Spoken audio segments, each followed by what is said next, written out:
নমস্কার। প্রধানমন্ত্রীর কলকাতা সফর আজকে সবচেয়ে বড় খবর ছিল। সে খবরের পাশাপাশি আজকে কিন্তু আরও একটি বড় খবর আছে, যে খবরটি দ্য ওয়ালে এই মুহূর্তে দ্য ওয়ালের সাংবাদিক আপনাদের সামনে ব্রেক করবে। সেই খবরটি কি? খবরটি হলো নির্বাচন কমিশন সংক্রান্ত। পশ্চিমবঙ্গে ভোটার তালিকায় যে সংশোধন বা ভোটার তালিকার যে মেনটেন করা, সে ব্যাপারে প্রক্রিয়া চলছে। সেই প্রক্রিয়ার সময় অনিয়মের অভিযোগে 4 জন অফিসারকে সাসপেন্ড করা এবং তাদের বিরুদ্ধে ফৌজদারি মামলা দায়ের করার জন্য সুপারিশ করেছিল নির্বাচন কমিশন। আমরা দেখেছি গত কয়েকদিন ধরে তা নিয়ে টালবাহানা চলছিল এবং ফাইনালি গতকাল জানা যায় যে 20 তারিখ সন্ধেবেলা নবান্ন একটি নির্দেশে বা বিজ্ঞপ্তি জারি করেছে এবং তাতে বলেছে যে 4 জন অফিসারকে সাসপেন্ড করা হলো কমিশনের নির্দেশ মেনে বা সুপারিশ মেনে, এবং তাদের বিরুদ্ধে বিচার বিভাগীয় তদন্ত শুরু হবে।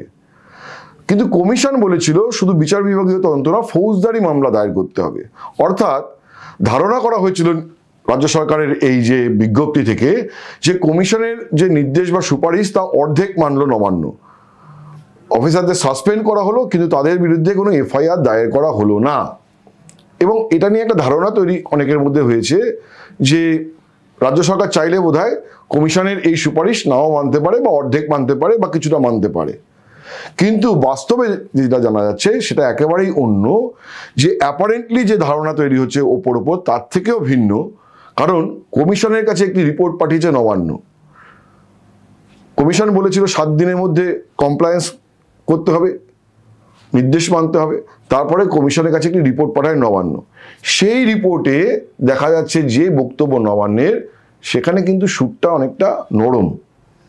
বাইরে যে ধারণাটা তৈরি হয়েছে বা যে সংঘাতের ধারণা তৈরি হয়েছে তার সঙ্গে কিন্তু সেই যে রিপোর্ট, তাতে কিন্তু সুরের একটু ফারাক আছে। কোথায় ফারাক আছে সেটা আমি বলবো না, এটা দ্য ওয়ালের এক্সক্লুসিভ খবর, রফিকুল জামাদারের এক্সক্লুসিভ খবর। রফিকই আপনাদের বলবেন যে এক্স্যাক্টলি সেই রিপোর্টে নবান্ন কি জানিয়েছে। আমরা সবাই জানি যে গতকাল সাসপেন্ড করা হয়েছে 4 অফিসারকে, এবং যেহেতু নির্বাচন কমিশন সিএসকে ডেকে বলেছিলেন যে এই যে সাসপেন্ড এবং এফআইআর এটা করার পরে আমাদেরকে রিপোর্ট দিতে হবে, কমপ্লায়েন্স রিপোর্ট দিতে হবে। সেই মোতাবেক ইতিমধ্যেই যেহেতু সাসপেন্ড করা হয়েছে এবং সেই একটা রিপোর্ট ইসিআইকে পাঠিয়েছে নবান্ন এবং সেই মুখ্য সচিব মনোজ পান্ত। এবং সেই রিপোর্টটা অত্যন্ত গুরুত্বপূর্ণ এই জন্য, তুমি যেমনটা বললে যে সুর নরম, একদমই তাই। যে রাজ্যের মুখ্যমন্ত্রী মমতা বন্দ্যোপাধ্যায় বলেছিলেন যে সাসপেন্ড কেউ হবেন না, করতে দেব না, আমরা দেখলাম যে গতকাল যে চিঠি সামনে এসছে সেখানে দেখা যাচ্ছে 4 অফিসারকে সাসপেন্ড করেছেন।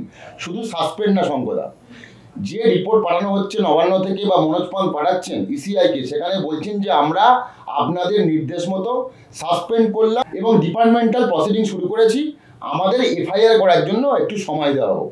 আবারও বলবো, মনোজ পান্ত যে চিঠি দিয়েছেন সেখানে বলছেন সাসপেন্ড করেছি, এফআইআর করার জন্য আমাদের একটু সময় দেওয়া হোক, কারণ আমরা বিভাগীয় তদন্তের জন্য নির্দেশ দিয়েছি। এখন এই রিপোর্ট পাওয়ার পর নির্বাচন কমিশন কি বলবে সেটা কিন্তু সেটা পরের ব্যাপার, সেটা নিয়ে আমরা আলোচনা অবশ্যই করব। কিন্তু তার মানে নবান্ন কিন্তু কখনোই কমিশনকে এই মেসেজ দিল না যে আমরা তোমাকে ডিফাই করছি। যে মেসেজটা পলিটিক্যালি তৃণমূল দিচ্ছিল, যে বাংলার বা মমতা বন্দ্যোপাধ্যায় বলেছেন একাধিকবার, ঝাড়গ্রামের সভা থেকেই তিনি বলেছেন যে যে আমার কোনো অফিসারকে সাসপেন্ড করতে দেবো না, আপনাদের কোনো ভয় নেই, কেউ আপনাদের সাসপেন্ড করতে পারবে না। সেই জায়গা থেকে আজকে তো প্রথম কথা হচ্ছে অফিসারদের সাসপেন্ড করতে হয়েছে এবং তারা তো পুরোপুরি মাইনেও পাবেন না এই সময়, তারা একটা সাস্টেনেন্স বা ভাতা পাবেন।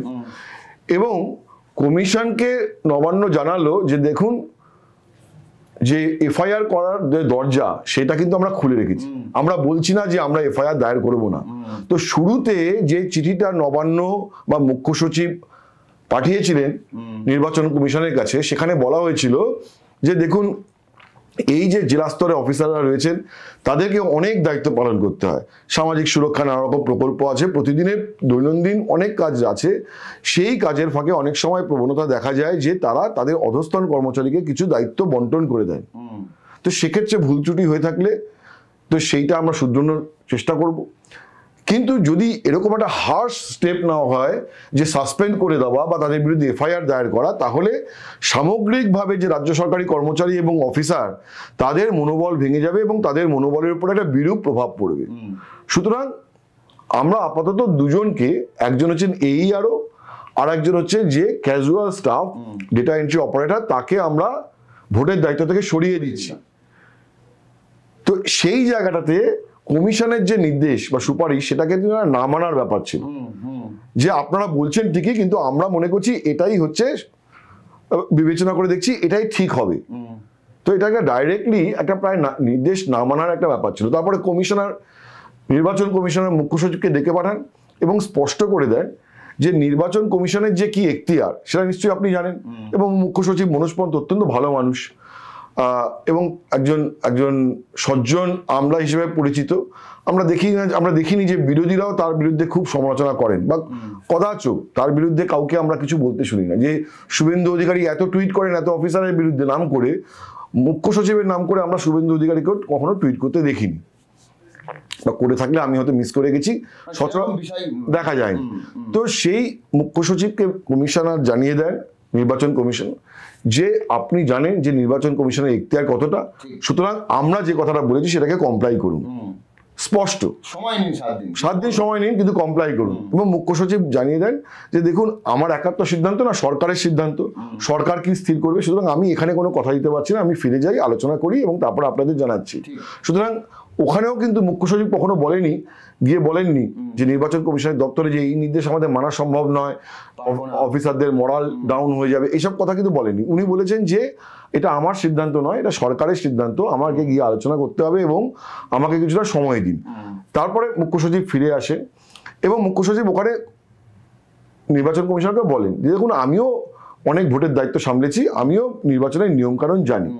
এবং তারপরে ফিরে আসার পরে দেখা গেল যে 7 দিনের মধ্যেই নবান্ন অন্তত হাফ কমপ্লাই করলো, যে সাসপেন্ড করেছে 4 জন অফিসারকে এবং ডিপার্টমেন্টাল প্রসিডিং শুরু করেছে। এবং ডিপার্টমেন্টাল প্রসিডিং শুরু করার মধ্যেও একটা বার্তা আছে যে আমরা অন্তত কিছু তদন্ত করছি, করে তোমার যে দাবি, তোমার যে খবর, সেই খবর অনুযায়ী যে সরকার এটাও জানিয়েছে যে আমরা কিন্তু এফআইআর করবো না বলছি না, আগে আমরা ডিপার্টমেন্টাল প্রসিডিংস করি, তারপরে আমার সময় দেওয়া হোক, তারপরে আমাদের এফআইআর করার জন্য কিছুটা সময় দেওয়া হোক, আমরা আগে এটা দেখি, তার মানে আমরা ওপেন আছি, আমরা কখনোই বলছি না যে আমরা করবো না। তো এইটা হচ্ছে যে পারসেপশন বা ধারণা তৈরি হয়েছিল, তার থেকে মনে হচ্ছে যে একটু ডিপারচার, যে অন্তত যে অফিসিয়ালি যে কমিউনিকেশন যে নির্বাচন কমিশনের কাছে, সেখানে কিন্তু যে বাইরের মতন যে একটা কঠিন অবস্থান সেটা কিন্তু মানে সরকার নিচ্ছে না, সেটা তুলনামূলকভাবে একটু নরম অবস্থানই দেখা যাচ্ছে। এবার তুমি যে প্রশ্নটা করলে যে রফিক, সেটা হচ্ছে যে নির্বাচন কমিশন এটা পেয়ে কি করতে পারে। আর নির্বাচন কমিশন এটা পেয়ে কি করতে পারে, দেখুন কমিশন যে কি করবে, একটি সাংবিধানিক প্রতিষ্ঠান নির্বাচন কমিশন কি করবে সেটা আগাম আন্দাজ করা দা ওয়ালের পক্ষেও সম্ভব নয়। কিন্তু এটা নিয়ে তো আমলা মহলে আলোচনা আছে, এবং নির্বাচন কমিশন, দিল্লিতে যে মুখ্য নির্বাচন কমিশনের অফিস বা নির্বাচন কমিশন, তার একটি কলকাতায় দপ্তর রয়েছে। সেটা কি? সেটা হচ্ছে মুখ্য নির্বাচন আধিকারিকের অফিস, যার মাথায় রয়েছেন একজন আইএএস অফিসার এবং প্রবীণ আইএএস অফিসার মনোজ আগরওয়াল। একটা সময় এই মনোজ আগরওয়াল প্রিয়রঞ্জন দাসমুন্সির ব্যক্তিগত সচিব ছিলেন দিল্লিতে।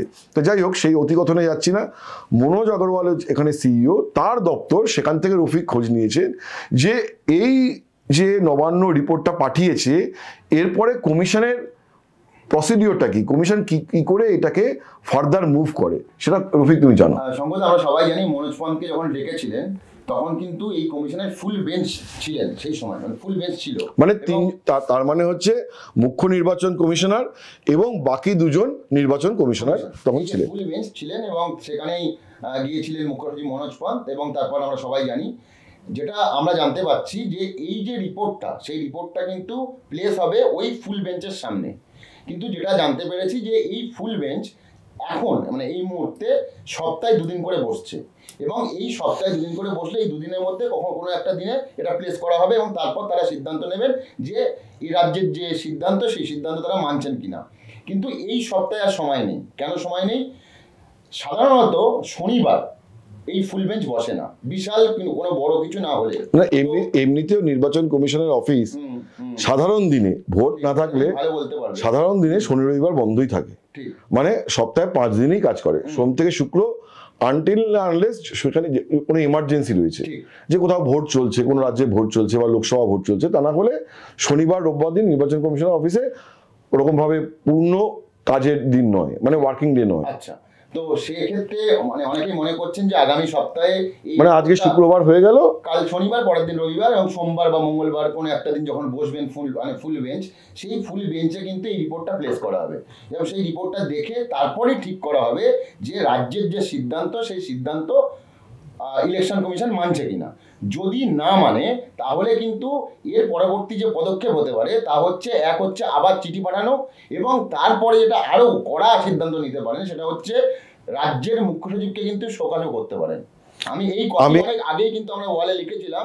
না কিন্তু আমি রফিক, আমি এখানে একটু থামতে চাইছি, তোমাকে থামাতে চাইছি যে দেখো আমি আবার বলছি যে প্রসিডিওরটাই আমরা আলোচনা করব, কিন্তু কমিশন কি করতে পারে সেটা আমরা বলতে পারি না। ঠিক, কমিশনার এরপরে মুখ্য সচিবকে দেখে পাঠাবেন কিনা, তাকে শোকজ করবেন কিনা, এটা দ্য ওয়ালের বলা কাজ নয়।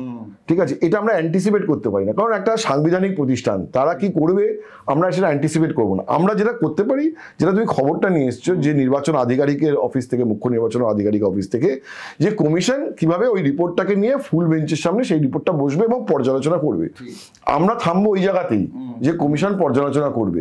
এরপরে আমরা কি বলতে পারি, এইটা আমরা এইটুকুনি বলতে পারি যে দেখুন, যখনই কেন্দ্রে যে শাসক দল থাকে, নির্বাচন কমিশনের উপরে তার একটা প্রভাব থাকে বলে এটা সাধারণ ধারণা। মোদি জমানায় এই ধারণাটা আরো দৃঢ় হয়েছে। কেন দৃঢ় হয়েছে? তার কারণ হচ্ছে যে 2023 সালে সংসদে একটি সংশোধনী বিল এনে নরেন্দ্র মোদী সরকার মুখ্য নির্বাচন কমিশনের নিয়োগের যে ব্যবস্থা করেছেন, সেখান থেকে এই প্রশ্নটা আরো জোরদারভাবে উঠছে। তাতে কি বলা হয়েছে যে মুখ্য নির্বাচন কমিশনারকে বেছে নেওয়ার ক্ষেত্রে 3 জনের একটি কমিটি হবে। সেই কমিটিতে থাকবেন প্রধানমন্ত্রী, সরকারের আরেকজন মন্ত্রী এবং বিরোধী দলনেতা। তো যখনই এবার প্রধানমন্ত্রী এবং সরকারের একজন মন্ত্রী থাকা মানে 2:1 হয়ে যাওয়া, তার মানে সরকার পক্ষের মতামতই সবসময় ওখানে কার্যকরী হবে বা গ্রহণযোগ্য হবে। তার ফলে এই ধারণাটা আরো তীব্র হয়ে যায় যে সুপ্রিম কোর্টের প্রধান বিচারপতিকে না রেখে সরকারের আরেকজন মন্ত্রীকে কমিটির মধ্যে ঢুকিয়ে দেওয়া, এইটাতে একটা ধারণা তৈরি হয়ে যায়, বা বিরোধীরা সেই ধারণা তৈরিতে আরো সচেষ্ট হন যে কমিশনের উপরে বিজেপির বা কেন্দ্রের শাসক দলের একটা বড় প্রভাব রয়েছে। এবং এখন যখন বিহারে SIR চলছে বা রাহুল গান্ধীরা এই যে ভোট চুরির অভিযোগ তুলছেন, তারা দেখাতে চাইছেন যে নির্বাচন কমিশন হচ্ছে, তারা বলছেন বারবার করে যে বিজেপির একটা এক্সটেন্ডেড অফিস এবং বিজেপির এজেন্ডা ফুলফিল করছে কমিশন। এবং পশ্চিমবঙ্গেও যেভাবে কমিশন সক্রিয়, তাতে তৃণমূলও এইটা অভিযোগ করছে যে অ্যাকচুয়ালি, এবং তৃণমূলের পেজ থেকে বিভিন্ন যেসব ছবি ছাপা হচ্ছে বা যেগুলো পোস্ট করছে, তাতেও দেখা যাচ্ছে, বারবার করে দেখা যাচ্ছে যে কমিশনের বিরুদ্ধে তৃণমূল একটা সরাসরি একখানা অভিযোগ করছে যে কমিশন বিজেপির কথা কাজ করছে। যেমন কল্যাণ বন্দ্যোপাধ্যায় বা এই সাংসদরাও বলছেন। এইখানে একটা বিষয় প্রাসঙ্গিক, সেটা হচ্ছে যে যদি সত্যিই তাই হয় যে কমিশনের উপরে কেন্দ্রের শাসক দলের একটা প্রভাব কাজ করে, যদি সত্যিই তাই হয়, এটা তো হওয়ার কথা নয়, কারণ নির্বাচন কমিশন একটি সাংবিধানিক প্রতিষ্ঠান এবং স্বশাসিত প্রতিষ্ঠান। আমরা দেখেছি কালকে যখন এই খবরটা হলো যে 4 জন অফিসারকে সাসপেন্ড করা হয়েছে এবং তাদের বিরুদ্ধে ডিপার্টমেন্টাল প্রসিডিং শুরু হয়েছে, কিন্তু FIR দায়ের করা হয়নি, তখন আমরা দেখি যে বিজেপির অন্যতম মুখপাত্র এবং পশ্চিমবঙ্গের দায়িত্বপ্রাপ্ত নেতা অমিত মালভিয়া একটি টুইট করেছেন। সেই টুইটে তিনি বলেছেন যে দেশে কেন্দ্রের আইন, মানে দেশের নিয়ম চলবে, মমতা বন্দ্যোপাধ্যায়ের নিয়ম চলবে না, সুতরাং FIRও দায়ের করতে হবে। আজকে যেটা হয়েছে এটা হাফ পদক্ষেপ, FIRও দায়ের করতে হবে, এটা অমিত মালভিয়া বলেছেন। এটা যদি বিজেপির চাপ হয় কমিশনের কাছে বা বিজেপির দাবি হয়, তাহলে কমিশনের কাছে আমি ধরে নিলাম যে বিজেপি ডাইরেক্ট কোনো ইনফ্লুয়েন্স কমিশনের উপর নেই, কিন্তু একটি জাতীয় দল হিসেবে বিজেপি সেই চাপটা কমিশনের উপর দিতে পারে যে আপনারা সুপারিশ করলেন 4 জনকে সাসপেন্ড করার এবং FIR দায়ের করার, অথচ একটা পার্টি বা একটা গভর্নমেন্ট সেটাকে ডিফাই করছে, তাহলে এটা কি প্রেসিডেন্স তৈরি করলো, কি দৃষ্টান্ত তৈরি করলো। সুতরাং এই দাবি নিয়ে কিন্তু বিজেপি কমিশনের কাছে যেতে পারে এবং অন্য রাজ্যেও কিন্তু এটাকেই দৃষ্টান্ত হিসেবে ব্যবহার করা হতে পারে। তো ফলে কমিশন যখন ফুল বেঞ্চ বসবে, তখন রাজ্য সরকারের এই রিপোর্টটা নিয়েই পর্যালোচনা করবে এবং পারিপার্শ্বিক বিষয় নিয়ে পর্যালোচনা করবে বলে একটা ধারণা রয়েছে। বাকি কমিশন কি করবে সেটা আমাদের এখন জানা নেই। কমিশন যখন যা করবে সেই খবর নিয়েও আমরা চেষ্টা করব সবার আগে আপনাদের জানানোর। ঠিক আজকে যেভাবে সবার আগে আপনাদের কাছে আমরা এই খবর নিয়ে পৌঁছেছি, এবং জানিয়ে রাখি দ্য ওয়ালের ওয়েবসাইটে এই খবর অলরেডি পাবলিশড হয়ে গেছে। নমস্কার, আজকে এই পর্যন্তই। ধন্যবাদ, শুভরাত্রি।